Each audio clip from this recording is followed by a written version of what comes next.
오늘은 제가 질문할게요. 그러세요. 요즘 사람들 만나면 제일 많이 하는 말이 네. 미세먼지예요. 맞아요. 오늘 저 미세먼지 특위 첫 번째 회의를 했어요. 아, 그렇구나. 네, 거기 네. 뭐 위원이에요? 아, 저 위원으로 들어갔죠. 맨 처음에 미세먼지 특위는 미달이더라고요. 아이고, 의원님들이 관심이 왜 없는데 그럴까? 국민들이 제일 그 체감도를 높게 느끼는 건데? 그때 이제 동시에 뭐 4차 산업혁명 뭐 이렇게 좀 막 음, 거창한 음. 뭐 이렇게 아젠다들이 오니까 그쪽으로 좀 몰리고. 아, 잘 가셨어요. 예, 근데 네. 저는 미세먼지 특위에 사실은 우리 지역에 한번 제가 이제 지역에서 토요 데이트를 늘 하잖아요. 토요일마다. 근데 토요 데이트 시간에 학부형들인데 그 미세먼지 관련된 사이트를 만든 어떻게 보면 굉장히 정말 자발적인 단체 분들이 오셔서 네. 말씀도 해주시고 그래서 제가 교문위에서도 계속 그 문제에 관심을 가졌었거든요. 어떤 기관이 낸 조사 보고서에 따르면 흡연보다 미세먼지로 더 많은 사람들이 죽는. 제가 오늘 충격적인 이야기를 네. 보고받았는데요. 오늘 질병관리본부장이 보고를 하던데 OECD가 2016년에 이렇게 여러 가지 전망을 내놨는데 2060년에 미세먼지로 인하여 사망하는 숫자가 가장 높은 사망률이 가장 높은 나라가 대한민국으로 예측을 했습니다. 그래서 제가 그거 보고 깜짝 놀랐는데요. 그렇죠. 정말 미세먼지 대책은 이제 국가적인 아젠다로 잘 다뤄야 되겠다 했는데 지금 밖에 하늘이 저렇잖아요. 네, 근데 정말 너무 뿌옇죠. 박원순 시장이 그거 지금 대중교통 쓰라고 그거 어떻게 봐요? 아, 잘못된 일이죠. 그러니까 제가 이게 오늘도 이야기를 했지만 이 대중교통 무료로 하는 게 하루에 50억이잖아요. 하루에 50억 맞죠? 50억이면 뭐 50억 정도 한다 그래요? 열을 하면 500억인데요. 50억이면 노후 경유 트럭 1000대의 미세먼지 저감 장치를 붙여줄 수 있는 거예요. 그러면 사실 1000대의 미세먼지 저감 장치를 붙임으로 인해서 아예 근본적인 어떤 미세먼지를 줄이는 대책을 하는 것이 맞지. 사실은 뭐 대중교통을 이용하라고 해서 대중교통 대신 쓰는 차량은 이렇게 꼭 전부가 노후 차량이 아니잖아요. 그래서 사실상 프랑스도 2016년 15년까지인가요? 하다가 2016년에 이 제도를 폐지했습니다. 17년에 폐지를 했군요. 2016년까지 하다가. 그러니까 프랑스도 한 번 할 때 이제 예산이 어마어마한 예산이 들었고요. 그러니까 파리에서 이제 그걸 시작을 했는데. 박원순 시장의 독창적 아이디어가 아니고. 파리에서 했는데 2017년 1월에 그만둔 이유가 사실상 효과 대비 비용이 너무 많이 든다는 거죠. 파리에서 실패한 정책을 우리 서울에다 쓰고 있는 거예요? 그렇죠. 왜 그렇지? 그러니까 근데 저는 오늘 이해가 안 되네. 그러니까 이런 얘기예요. 환경부 장관조차도 이걸 확대하겠다는 거예요. 그래서 아니 파리에서 그만두는 거 모르냐 그랬더니 비용 때문이죠. 이렇게 얘기를 하는 거예요. 그래도 효과는 있었다는 거예요. 그러니까 비용과 효과가 있으면 비용 대비 어떤 효과가 가장 효과적인가를 생각하는 거지. 아니 물론 그거 해서 좀 절감은 될 수 있는 부분이 있겠죠. 1.7%인가 뭐 보도는 그렇게 나오더라고요. 그러니까 그러나 비용 대비 효과를 생각해야 되는 거 아닙니까? 예산이라는 걸 예산을 투입하는데. 아니 이 정부는 말씀 나와서 그런데 비용은 별로 생각 안 하는 것 같아요. 대통령부터 뭘 해주겠다고 자꾸 그러니까. 저 보수 정권 10년 동안 쌓아놓은 돈이 많아서 그런 거죠. 쌓아놓은 돈을 펑펑 쓰고 있습니다. 아니 비용 대비 효과를 생각하고 해야지. 제가 물어봤더니 아니 뭐 그래도 좋은 정책일 텐데요. 뭐 초기에는 다 뭐 그런 부정적인 게 있습니다. 그래서 아니 과학적 근거는 뭐냐? 그거 좀 검토해보고 말씀하시는 거냐? 그랬더니 전혀 없어요.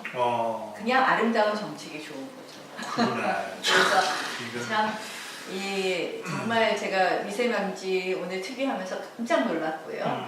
그래서 좀 제가 오늘 제 공무원들도 질타를 하기도 했는데 작년에 보니까 뭐 그 업무 지시인가요? 그래서 제3호 업무 지시로 미세먼지 대책을 마련하라고 대통령께서 내려놓고 그다음 1호가 일자리? 1호가 일자리였나요? 저 기억도 안 나요. 하여튼 일자리가 1호라고 선전을 하니까. 그래서 뭐 하여간 3호가 3호가 미세먼지 상당히 중요하게 생각하는 거예요, 대통령은. 그래서 뭐 바로 뭐 12개 부처가 모여서 뭐 관계장관들이 해서 무슨 회의도 한 번 했는데요. 작년 10월 27일 날 TF팀이 구성돼요. 국무조정실 산하에. 근데 뭐 TF팀에 뭐 국무조정, 뭐 국무총리가 맡고 있는 것도 아니고 주로 이제 정책관, 실장 이들이 이제 TF팀 만들어서 10월 27일 날 TF팀 구성한 다음에 지금까지 회의 한 번도 안 했더라고요. 그래요. 그래서 이게 대통령 지시상도 그렇게 해요? 그러니까 항상 요란하게 시작만 하지 마무리가 안 되는 거예요. 그래서 제가 이것도 가만히 생각하니까 이게 정말 국민들 관심사인데 저는 이 큰 정부에는 반대하지만 네. 유연한 어떤 작은 부처는 필요하다고 생각을 합니다. 그렇지. 우리가 예전에 네. 정무장관이 있었잖아요. 근데 네. 이제 정무장관이 주로 뭐 국회, 뭐 정치권과의 이런 릴레이션십 뭐 이런 거였는데 그게 아니라 우리가 관심 가져야 될 자리를 장관직을 주는 거예요. 그리고 부처 공무원은 한 5-6명이에요. 한마디로 장관을 보좌하는 부처 공무원들만 둔 다음에 정무장관실이 그랬죠. 예, 네. 그렇게 한 다음에 일을 할 때 뭐 이것이 환경부 일이다. 그러면 환경부의 공무원들하고 일을 하고.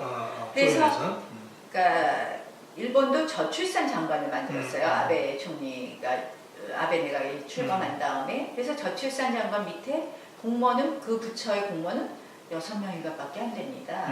그런데 일을 잘 하고 있어요. 일본이 출산율이 올라가고 있거든요.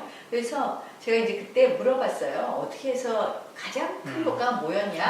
그랬더니 일본 속담에 호랑이의 힘을 빌린다라는 속담이 있다. 그래서 이 아베 총리 직속으로 저출산 장관이 신설되고 하니까 이 아베 총리의 힘을 빌어서 우리가 추진력 있게 일을 할 수 있다 이렇게 얘기를 하던데요. 사실 이제 이러한 뭐 미세먼지 대책하면 뭐 환경부, 국토부, 국무조정실, 기재부, 보건복지부, 교육부, 관련부처가 많거든요. 그래서 그럴 경우에는 그런 식의 정무장관직을 신설하고 특임장관? 네, 그런 거 좀 해야 되지 근데 않을까 이게 날씨를 주제로 시작했는데 결과적으로 이 방송 보시면 이거 나경원이 서울시장 도전할 모양이다. 박원순 비판하는 거 보니까. 그 질문 고 박사님이 하셨는데 제가 꺼낸 게 아니라 저희 서로 사정 바꾼 없잖아요. 아니 그렇지. 고 박사님이 저를 내모시려고 했나 이거. 원고가 없어요. 예, 아니 그래서 많은 분들이 사실 궁금해하잖아요. 예, 지금 생각이 어때요? 뭐 사람 6개월 후 일을 누가 알겠습니까만. 그 지금 생각은 일단 우리 저 당 대표께서 외부 영입하시겠다 그러시더라고요. 그래요? 당 대표께서 찾아보신다고 하니까 이제 전 사실은 뭐 일단 이 당이 좀 형국을 이렇게 뭐지 당이 좀 어떤 모멘텀을 통해서 좀 이렇게 국민들한테 좀 가까워지는 모습을 갖춰야 되는데 그게 참 어렵고 안타깝네요.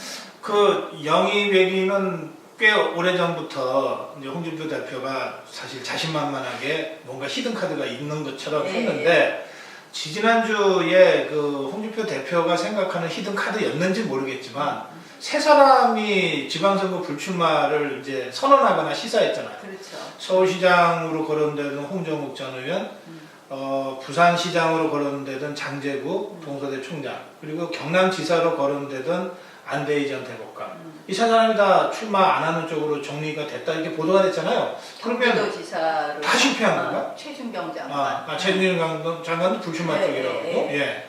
뭐 실제 뭐 지금 잘 안 되고 있는 거죠. 실패했다고 봐야죠. 그래요? 근데 뭐 아직도 진행 중이라고 말씀은 하시는데 사실은 어쨌든 뭐 그렇다고 하더라도 광역단체장은 우리 당원 단계에 반드시 경선하게 되어 있습니다. 그래요? 예, 영입을 해도? 그러니까 그렇죠. 영입이라는 것이 우리가 무조건 당신 주겠다라는 게 아니거든요. 광역단체장은 경선을 원칙으로 한다. 당원 단계가 이렇게 되어 있습니다. 다만 취약 지역의 경우는 예외로 한다 이렇게 되어 있는데요. 여기서 취약 지역이라고 하면 당 지지율이 단단히 그러니까 10% 안 되게 나오는 주로 호남권을 이야기했었고요. 그래서 어쨌든 뭐 영입해서 대표가 마음대로 찍겠다 이건 안 맞는 말씀이시죠. 그래서 저는 그런 면에서 이제 서병수 시장에 대해서 그동안 부산 시장 안 된다 이렇게 말씀하신 거는 또 뭐 권영진 시장한테도 그렇게 하셨다 그러더라고요. 근데 그거는 결국은 우리 후보를 좀 상처내는 일 아니냐. 그래서 이건 참 적절하지 않으셨다 이렇게 생각합니다. 알겠습니다. 예. 그런데 대답을 안 하시네. 서울시장 출마 여부. 출마. 네, 한참 말씀을 하셨는데 보니까 대답을 안 하셨어. 아니 지금으로는 대표가 영입하신다고 하니 좀 보고. 그러니까 홍준표 대표가 서울시장 후보를 영입한다 그러니 지켜볼 수밖에 없다 당분간. 그러나 네. 누굴 영입하든 당헌 당규상 경선은 하게 돼 있다. 이렇게 말씀하셨습니다. 구독해 주세요. 같이 좋은 대한민국 화이팅!